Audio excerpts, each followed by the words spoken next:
আসসালামু এভরিওয়ান।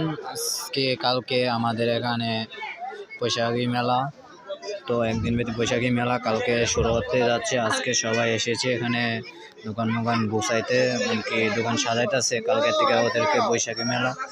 এর জন্য দেখা যাক, ঘুরে ঘুরে দেখি। আর রাত্রেবেলা তো পালাডিকে কিছু দেখা যাচ্ছে না, রাত্রেবেলার জন্য তার জন্য কিছু দেখা যায় না। দেখুন সবাই সাজাইতেছে সুন্দর টিকে, সাজানো চলতেছে আমাদের চম্পকনগর স্কুল মাঠে কালকে বৈশাখী মেলা। আর রাত্রে এখনো কারেন্ট দেওয়া হয় নাই, কালকে ওনাদেরকে কারেন্ট দেওয়া হবে। আর অন্ধকারে কিছুই দেখা যায় না, ঠিক আছে। ওনাদেরকে সাজাইতেছে অনেক সুন্দরভাবে। কালকে তো বৈশাখী মেলা, আপনারা অবশ্যই আসবেন চম্পকনগর স্কুল মাঠে বৈশাখী মেলায়। যার যেটা লাগে এখান থেকে এসে নিয়ে যান বৈশাখী মেলা কালকে, অবশ্যই আসবেন। চম্পকনগর বৈশাখী মেলা মঙ্গলবার,